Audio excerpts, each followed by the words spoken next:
Allah Bapa kami yang bertata di surga, kembali saat ini, di malam ini kami mau kembali membaca Alkitab firman Tuhan. Urapi kami ya Bapa dengan kuasa Roh Kudus-Mu untuk firman-Mu selalu dapat kami renungkan dan kami selalu taat untuk menjadi pelaku-pelaku firman, sehingga setiap firman yang keluar dari mulut Allah akan selalu menjadi roti rohani yang kami butuhkan untuk hidup kami hari lepas hari, dan menjadi kekuatan bagi kami, serta akan selalu memelihara hidup kami dengan firman-Mu. Terima kasih Bapa, di dalam nama Yesus Kristus urapi kami dengan Roh Kudus-Mu untuk firman-Mu dapat bekerja di dalam hidup kami. Amin. Pembacaan Alkitab malam hari ini terambil dari kitab 2 Tesalonika 2 ayat 1 hingga dengan ayat yang ke-17,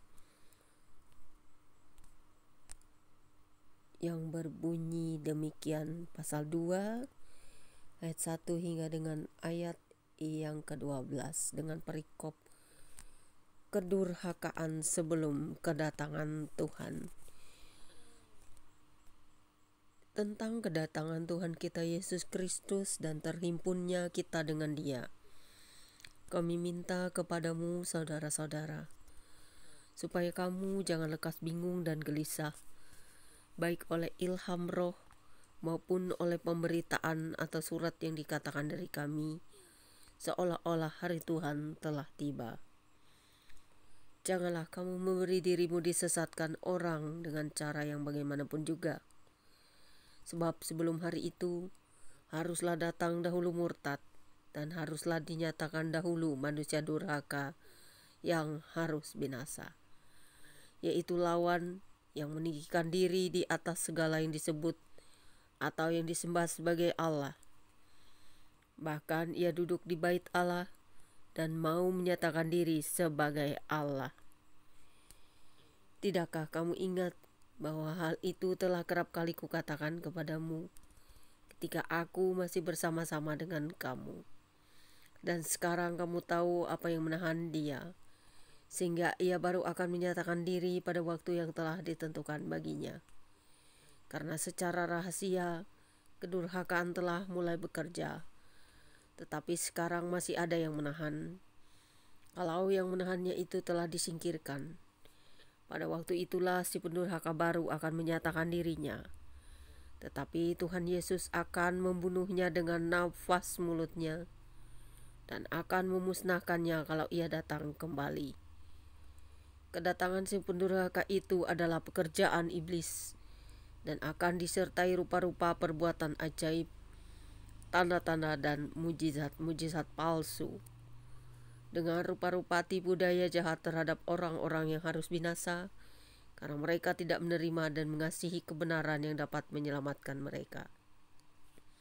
Dan itulah sebabnya Allah mendatangkan kesesatan atas mereka, yang menyebabkan mereka percaya akan dusta, supaya dihukum semua orang yang tidak percayakan kebenaran dan yang suka kejahatan.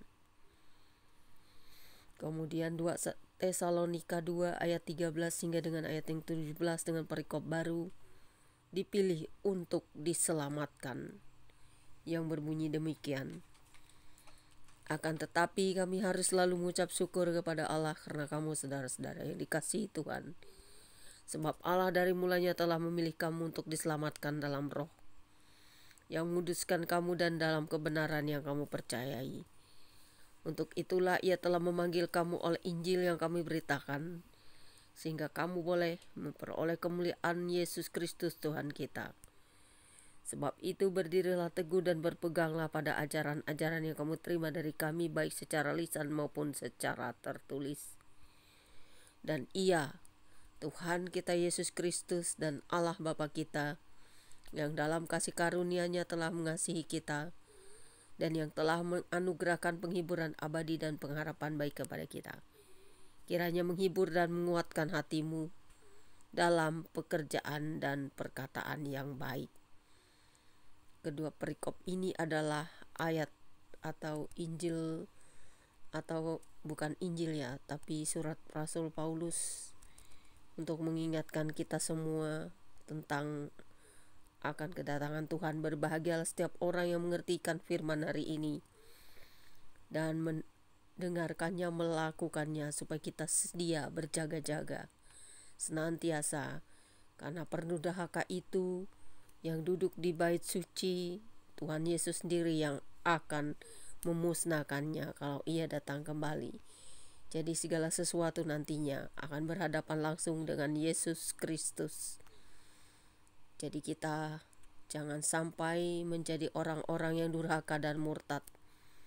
Karena saat-saat ini semuanya sudah ditunjukkan, dan apa yang nampak sekarang semuanya keluar. Siapa yang harus binasa, siapa yang akan binasa. Karena semua pendurhaka itu adalah pekerjaan iblis yang mendatangkan kesesatan bagi dunia ini. Jadi kita anak-anak Tuhan Yesus, kita harus setia, berjaga-jaga dan berdoa. Bapa di surga, kami mengucap syukur boleh membaca firman-Mu, merenungkannya, berhati-hati, berjaga, dan selalu siap sedia dalam segala waktu. Karena kami tahu bahwa hari-hari yang akan datang semakin kami diperbarui, semakin kami mengerti akan segala zaman ini. Jadi jagailah kami dan biarlah kami selalu melekat erat kepada firman-Mu, untuk kami setia, menjaga diri, dan senjatakan pedang roh yang daripada-Mu. Terima kasih Bapa di surga. Biarlah perlengkapan rohani kami diperbaharui terus, supaya kami semakin bisa menjaga diri dan juga selalu menjaga firman-Mu untuk menjadi kekuatan kami. Amin. Demikianlah pembacaan kitab kita malam hari ini. Berbahagialah kita yang menjadi anak-anak Tuhan Yesus Kristus di seluruh dunia ini. Anak-anak Tuhan Yesus pasti berbahagia karena kita selalu membawa damai. Jangan membawa pedang, karena pedang adalah kebinasaan bagi orang-orang yang akan menjadi kebinasaan bagi mereka. Amin. God bless you all. Selamat malam.